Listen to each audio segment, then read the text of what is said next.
Déclaration du Conseil national pour la sauvegarde de la patrie. Nigériennes, Nigériens, mes chers compatriotes, le mercredi 26 juillet 2023, les forces de défense et de sécurité regroupées au sein du Conseil national pour la sauvegarde de la patrie, CNSP, ont mis fin au régime de la 7e République.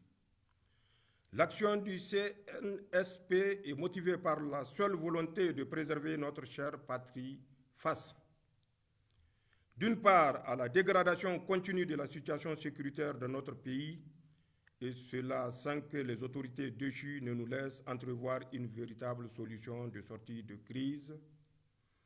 D'autre part, la mauvaise gouvernance économique et sociale. Mes chers compatriotes, s'agissant de la question sécuritaire, j'aimerais d'emblée dire qu'il y a le discours politicien sur la situation sécuritaire relayé par certains milieux politiques au niveau national et international et qui voudraient que tout se passe bien et sous contrôle. Il y a cependant la dure réalité de l'insécurité au Niger, telle qu'elle est vécue par nos forces de défense et nos laborieuses populations, avec son lot de morts, de déplacés, d'humiliations et de frustrations.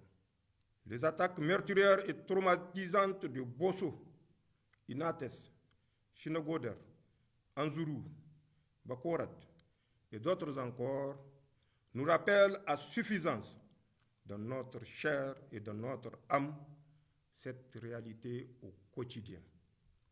Aussi, nous nous devons en toute humilité et en toute sincérité de poser les questions de savoir si la prise en charge actuelle de la question sécuritaire au Niger a permis de garantir notre sécurité, celle de nos familles, de nos villages et de notre pays.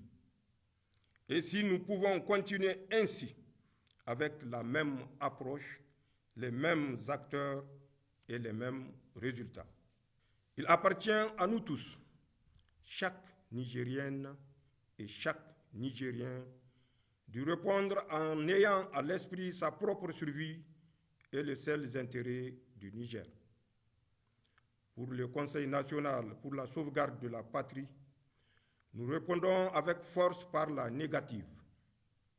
Non, l'approche sécuritaire actuelle n'a pas permis de sécuriser notre pays en dépit des lourds sacrifices consentis par les Nigériens et le soutien appréciable et apprécié de nos partenaires extérieurs. Non, les résultats ne sont pas à la hauteur des attentes des Nigériens. Non, nous ne pouvons plus continuer avec les mêmes approches jusqu'ici proposées au risque d'assister à la disparition progressive et inéluctable de notre pays.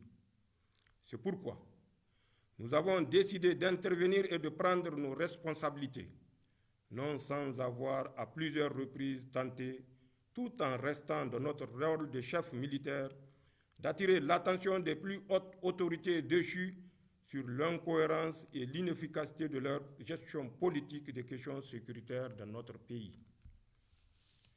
Mes chers compatriotes, parlant d'incohérence et d'inefficacité, il faut véritablement s'interroger avec nous sur le sens et la portée d'une politique sécuritaire qui consiste à procéder à la libération extrajudiciaire de plusieurs chefs terroristes sans garantie aucune dans le contexte qui est le nôtre.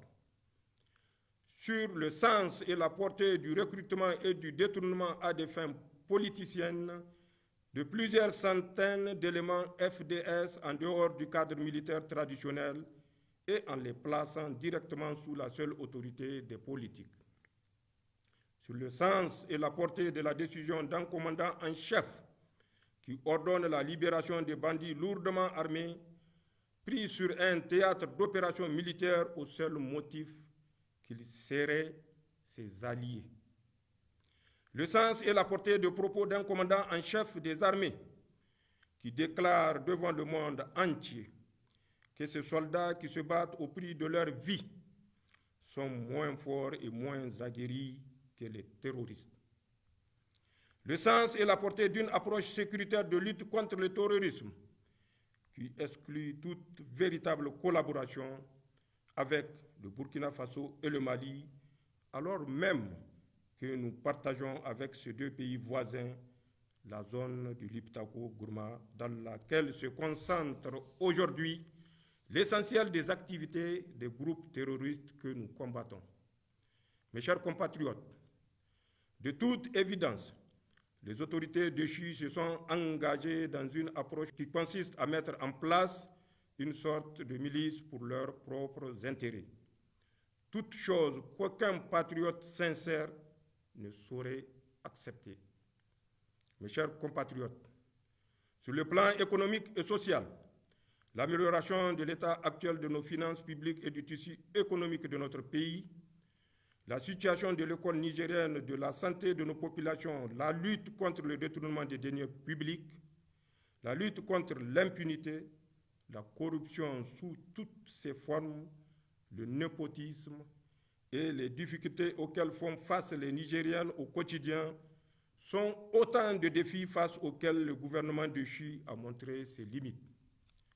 Nigériennes, Nigériens, mes chers compatriotes, pour finir mon propos, à l'endroit de nos populations, je réitère l'appel du Conseil national pour la sauvegarde de la patrie à la sérénité, au calme, à la vigilance et à un sursaut patriotique. Pour qu'ensemble, à l'unisson, nous puissions relever les défis sécuritaires, économiques, sociaux, évoqués plus haut. À l'endroit de la communauté internationale, le Conseil national pour la sauvegarde de la patrie réaffirme sa volonté de respecter tous les engagements internationaux souscrits par la République du Niger ainsi que des droits de l'homme. Aussi, je demande aux partenaires techniques et financiers amis du Niger d'appréhender la situation spécifique de notre pays pour lui apporter tous les soutiens nécessaires afin de lui permettre de relever les défis si évoqués. Enfin, le Conseil national pour la sauvegarde de la patrie, par ma voix, demande aux partenaires et amis du Niger, en cette étape cruciale de la vie de notre pays, de faire confiance à nos forces de défense et de sécurité, garantes de l'unité nationale, de l'intégrité du territoire et des intérêts supérieurs de notre nation. En ces temps difficiles que traverse notre patrie, nous savons compter sur votre esprit de patriotisme pour que la nation nigérienne soit sauvegardée. Vive le Conseil national pour la sauvegarde de la patrie. Vive le Niger. Je vous remercie.